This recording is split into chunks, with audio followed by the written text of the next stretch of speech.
Bom dia, irmãos. Que a graça e a paz do Senhor Jesus seja plena em vossos corações.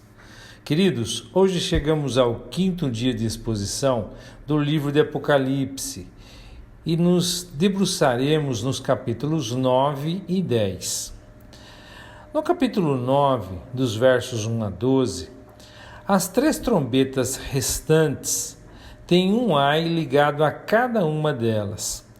Isso é anunciado no último verso do capítulo anterior, o capítulo 8, onde uma águia, que é uma ave de rapina, proclama a tríplice desgraça. Ela age assim como um arauto de grandes julgamentos. A quinta trombeta é um julgamento especial sobre o apóstata Israel, porque os que sofrem são os que não têm o selo de Deus na testa.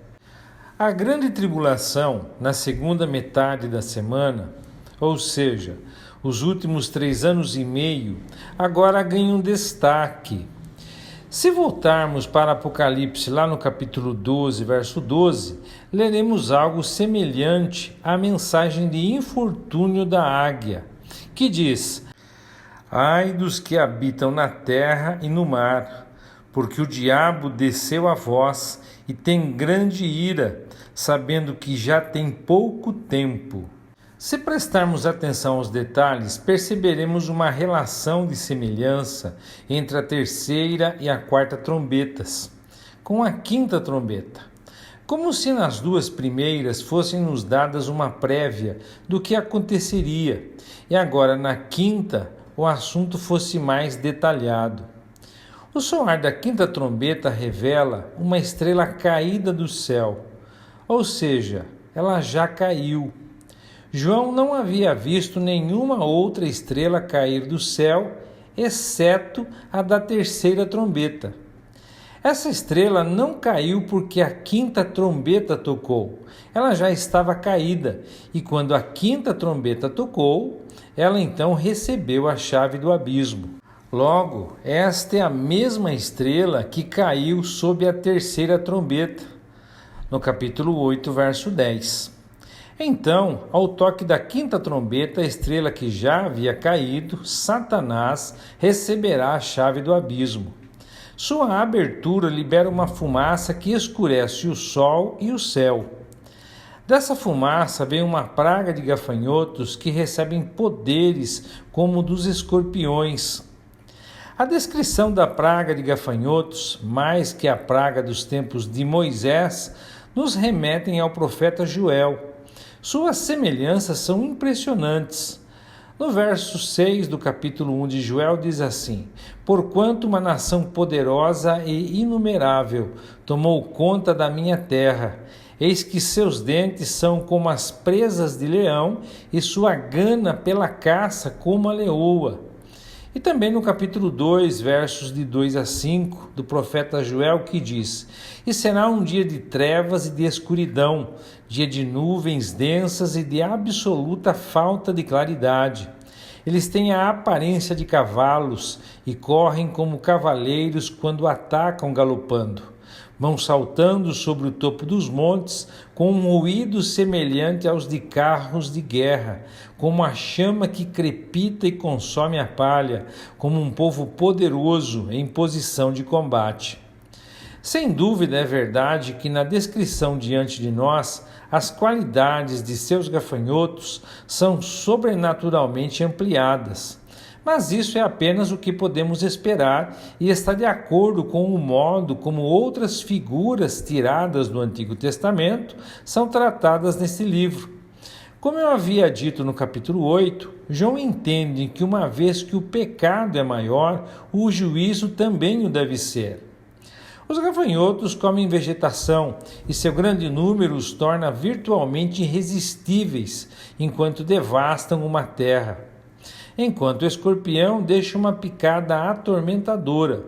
Mas esses gafanhotos, contrariando sua natureza, são proibidos de causar dano à vegetação, mas apenas aquelas pessoas que não têm o selo de Deus em suas testas. Isso indica o caráter desse flagelo como sendo de espíritos malignos, manifestando-se através de pessoas. Quando o anticristo proclama descaradamente sua doutrina blasfema e maligna e faz uma imagem para a besta romana e exige que Israel dê honras divinas à besta, esta fumaça desagradável abre o caminho para os espíritos malignos de Satanás tomarem posse de grande número de pessoas. Esta parece ser uma imposição especialmente centrada em Israel, embora todo o reino da besta seja afetado, visto que a maioria da população aceitará a mentira do anticristo. Se o período de 5 meses, durante o qual esses gafanhotos cometem seu, por assim dizer, dano, é determinado porque a destruição causada pelo inseto natural dura esse período de tempo, ou por algum outro motivo desconhecido para nós, é difícil determinar, mas é mais de acordo com o estilo do Apocalipse considerar esse período de tempo de 5 meses como simplesmente denotando que o julgamento tem limites definidos. O horror de tal opressão demoníaca faz com que as pessoas desejem a morte, mas Deus não permite que morram. Elas devem sofrer e aprender os resultados de sua loucura. A forma dos gafanhotos sendo como cavalos preparados para a batalha fala de sua força na conquista. Eles subjugam os homens. Coroas como ouro fala de uma falsa dignidade que engana as pessoas, enquanto rostos semelhantes aos dos homens contribuem para esse engano. O cabelo das mulheres fala em sujeição e nos lembra de sua total sujeição à autoridade satânica. Dentes como os de leões, porém, expõem seu verdadeiro caráter de ferocidade e tenacidade. Eles têm couraça simulando ferro, o que denota sua capacidade de resistir a ataques, se tornando, por assim dizer, impenetráveis e muito bem protegidos. Mas também fala de consciências cauterizadas e endurecidas. O som de suas asas inspira terror, como um exército de cavalos de guerra em ataque, quando as pessoas rejeitam a Deus de uma forma desafiadora. Isso abre espaço para uma grande sensação de insegurança, medo e terror. Esses demônios são como escorpiões com ferrões em suas caudas, o que mostra que as pessoas finalmente sentirão os resultados de sua obra maligna. O rei sobre eles é o anjo da cova do abismo. Seu nome é Abaddon ou Apolion, outra designação de Satanás, mas que significa um destruidor.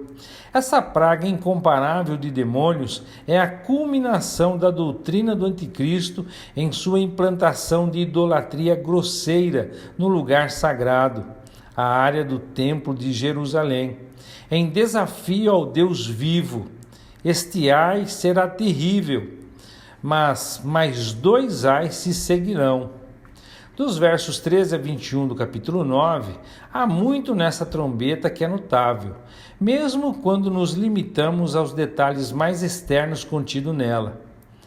Assim, somos trazidos de volta à lembrança daquelas orações dos santos, às quais todas as trombetas são uma resposta, mas que não foram mencionadas desde o início do toque das trombetas. Mais uma vez, lemos sobre o altar de ouro que estava diante de Deus. O 6º anjo toca sua trombeta e uma voz fala das pontas do altar de ouro que está diante de Deus. É o próprio Deus cuja glória foi ultrajada, que clama por julgamento. 4 anjos presos no rio Eufrates são soltos. O altar de ouro nos lembra que é a glória de Deus que deve ser preservada. O rio Eufrates era a antiga fronteira do Império Romano e será a futura fronteira de Israel.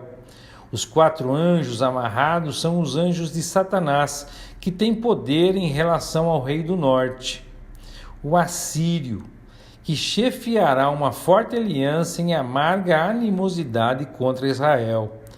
Fala-se muito desse homem nas profecias do Antigo Testamento. O Império Assírio teve uma época de grande importância, sua capital sendo Nínive, no atual Iraque. Incluía Síria, Líbano, Jordânia, parte do Irã e parte da Turquia. Mas, ao mesmo tempo, as 10 tribos de Israel foram levadas cativas. A Rússia não é o rei do norte, a Assíria o é.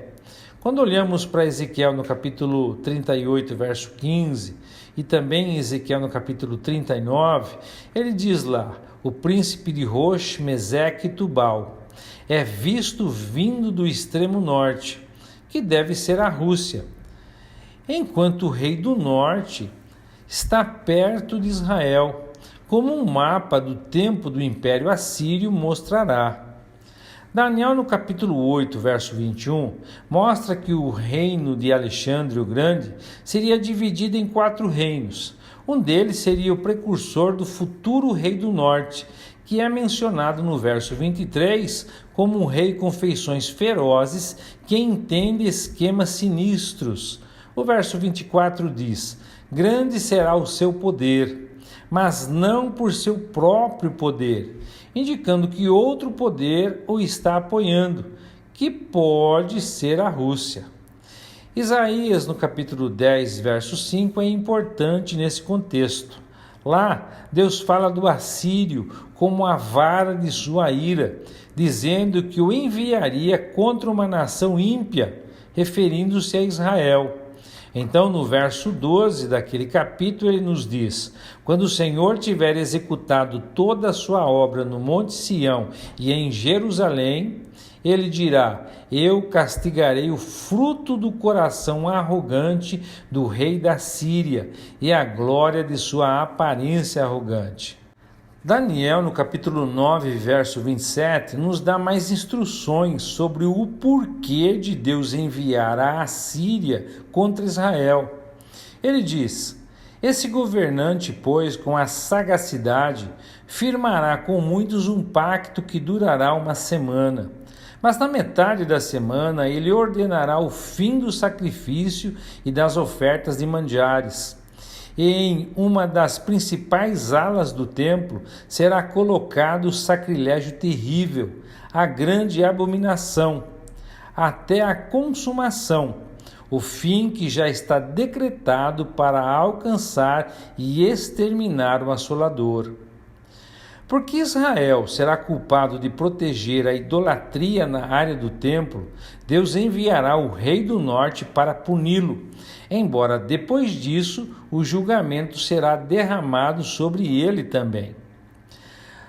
Em Isaías, no capítulo 28, verso 14, também fala da Síria como sendo o flagelo transbordante para punir Israel quando eles fizeram uma aliança com a morte e um acordo com o Sheol, falando de sua aliança idólatra com a besta romana.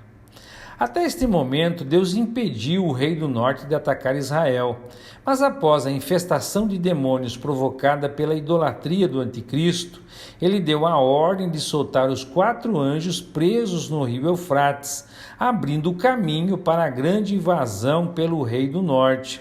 E isso também é dito no capítulo 11 do profeta Daniel, versos 40 e 41.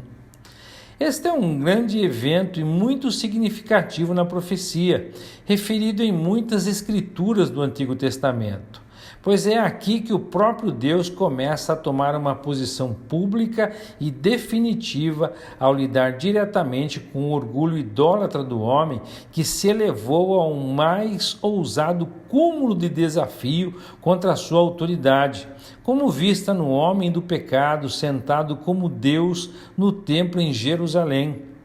Dá uma lida na carta de Paulo aos Tessalonicenses, na segunda carta, no capítulo 2, versos de 4 em diante. Mas voltando ao texto, esses anjos soltos estão preparados para a hora, o dia, o mês e o ano, o que parece inferir que o tempo aumenta gradualmente, como se Deus estivesse disposto a qualquer momento intervir com misericórdia se Israel se arrependesse. O antagonismo desse inimigo é contra 1/3 da humanidade, a terra romana, embora Israel seja o ponto direto de ataque. Seu número 200 milhões deve incluir não apenas o exército real engajado na luta literal, mas os povos dessas terras do Oriente Médio, que serão agitados em antagonismo hostil em relação ao Ocidente, como de fato é visto se desenvolvendo fortemente em seu caráter hoje. Os cavalos do verso 17 não são literais, mas falam de quaisquer influências que possam levar os cavaleiros para a guerra. As couraças dos cavaleiros não são como o ferro, como diz o verso 9, mas fala de consciências endurecidas, mas de fogo que implica consciências enganadas por uma falsa doutrina religiosa e consumidas pelo fanatismo religioso. Tudo isso é consistente com o caráter de seu líder na época. Levantar-se-á um rei feroz de semblante e que entende enigmas, ou seja, implacável e familiarizado com espíritos malignos, como fala Daniel no capítulo 8, verso 23. As cabeças de leões falam da ferocidade desse ataque. Fogo, fumaça e enxofre de suas bocas são comparáveis às ameaças, subterfúgios e blasfêmias como a de Rabsaque, o general do exército assírio, quando sitiou Jerusalém, e é narrado por Isaías no capítulo 36. Após sua conquista de outras nações, esse ataque do rei do norte é semelhante ao caráter da infestação de gafanhotos, nos versos de 1 a 11. Mas enquanto os gafanhotos ferem as pessoas sem matá-las, os cavalos matam pelo fogo, fumaça e enxofre de suas bocas. Isso não é morte física, mas leva as pessoas a um estado de infidelidade morta. O fanatismo religioso do assírio em seu tratamento rancoroso para com Israel e para com o Ocidente servirá para virar o Ocidente mais ainda fortemente contra a religião e contra qualquer reconhecimento de Deus. O ataque também será físico e violento, bem como acompanhado de uma infinidade de palavras. Os cavalos parecem ser todo um sistema religioso que sustenta o ataque, pois eles têm poder em suas bocas tanto quanto em suas caudas, não apenas em suas caudas como acontecia com os gafanhotos. Suas palavras são ferozes e o resultado final é terrível. No entanto, os versos 20 e 21 nos mostram que aqueles que não foram mortos por essas pragas permaneceram friamente impenitentes em relação à sua religião corrupta de adoração a ídolos. As pessoas não se voltarão por si mesmas para Deus, apesar de cada advertência solene e experiência abaladora. Aqueles que não morreram dessas pragas ainda se recusaram a arrepender-se de seus atos perversos. Continuaram a adorar demônios e ídolos feitos de ouro, prata, bronze, pedra e madeira, ídolos que não podem ver, nem ouvir, nem andar. E não se arrependeram de seus assassinatos, sua feitiçaria, sua imoralidade sexual e seus roubos. No capítulo 10, encontramos um longo intervalo entre a sexta e a sétima trombetas, continuando do capítulo 10, desde o verso 1, até o capítulo 11, verso 14. Não há dúvida quanto à identidade do anjo poderoso que desce do céu. Perceba que ele desce do céu. Não cai do céu e nem é lançado de lá. Seu rosto é como o sol, é ele em quem a glória de Deus é revelada, o Senhor Jesus, ainda revestido de uma nuvem e com um arco-íris sobre sua cabeça. Pés como colunas de fogo que falam da santidade ardente de Deus, que deve pisar todo adversário mau. O livrinho aberto no verso 2, se nós considerarmos os versos de 8 a 11, parece referir-se às profecias do Antigo Testamento que tratam dos julgamentos de Deus na terra. Eles devem ser completamente cumpridos. Seu pé direito no mar representa a sua subjugação das nações gentias. Seu pé esquerdo na terra significa subjugar Israel sob ele. Sua voz é como o rugido de um leão. Ele reivindica seu legítimo poder sobre as nações. Os 7 trovões são a resposta de Deus na plenitude de seus recursos de poder divino, pois ele apoia totalmente seu Filho ao reivindicar o mar e a terra como seus. Mas embora os trovões falassem inteligentemente, João não tem permissão para escrever suas palavras. Não é, portanto, necessário que saibamos o que foi falado. O anjo levanta a mão ao céu e jura pelo Deus vivo, o Criador do céu, da terra, do mar e de tudo que neles há, que não haverá mais demora. Ele é um com Deus, de modo que realmente é Deus jurando por si mesmo. Ele fez isso ao mostrar graça a Abraão e sua semente. Agora, ele o faz ao executar o julgamento que subjuga todas as coisas sob sua autoridade. O anjo anuncia ainda que o soar da trombeta do 7º anjo assinalaria o fim do mistério de Deus, de acordo com a profecia dada por seus servos no passado. Isso é retido apenas até que outros assuntos sejam colocados em sua devida ordem. Novamente, vemos a deliberação calma e ordenada do julgamento de Deus. Não há ação precipitada. O mistério de Deus terminará com o soar da 7ª trombeta. O mistério de Deus aqui envolve o mistério da cegueira de Israel até que a plenitude dos gentios chegue, conforme Paulo fala aos Romanos no capítulo 11, verso 25.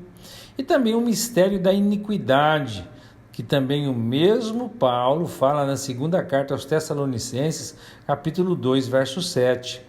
E tudo o que tem sido obscuro nos grandes caminhos soberanos de Deus. Essas coisas se tornarão claras na manifestação da glória do Senhor. A mesma voz que proibiu João de escrever as palavras proferidas pelos 7 trovões, agora lhe diz para ir e pegar o livrinho das mãos do anjo. O anjo, o próprio Senhor Jesus, instrui então João a comer o livro, que faria seu estômago amargo, mas teria um sabor doce como mel, o que João prova ser. Isso nos mostra que antes que o julgamento caia, nosso grande Deus considerou todos os detalhes de seu caráter e da maneira como a criação será afetada, e deseja que seus servos participem disso, pelo menos em alguma medida. O profeta deve sentir algo da solenidade em suas profecias. Se é doce ao nosso paladar que o Senhor Jesus está prestes a realizar, sua grande obra de subjugar todas as coisas sob seus pés, cumprindo então as profecias do Antigo Testamento, ainda assim essa obra exigirá a amargura de resultados tristes, terríveis e eternos para todos os que não o fizerem. Submeta-se pela fé a este Santo Senhor da Glória. A séria realidade disso fica mais uma vez impressa em João, ao ouvir que ele deveria profetizar novamente diante de muitos povos, nações, línguas e reis. Este é um trabalho profundamente amargo, porque a maioria das pessoas não acredita, embora para o verdadeiro profeta haja doçura que não pode ser contestada. Meus irmãos, quando eu leio sobre tantos juízos de Deus sobre o mundo, não posso deixar de me lembrar do texto de Deuteronômio, no qual o Senhor diz: a mim pertence a vingança e todo tipo de pagamento. No tempo certo, os pés dessa gente começarão a escorregar. O dia da sua desgraça aproxima-se célere e seu próprio destino se apressa sobre eles. E o mais impressionante diante de todos esses tormentos e desgraças é que os que sobreviveram a esses flagelos terríveis não se arrependeram, mas continuaram em seus pecados. E aí eu glorifico a Deus, porque o sofrimento, como vimos na exposição da carta aos Hebreus, aperfeiçoa os verdadeiros cristãos, tornando-os mais dependentes ainda do Senhor, enquanto tem um efeito completamente contrário no coração dos incrédulos, como acabamos de ver. E assim concluímos a exposição de hoje. Que o Eterno os abençoe e até amanhã, se Deus quiser.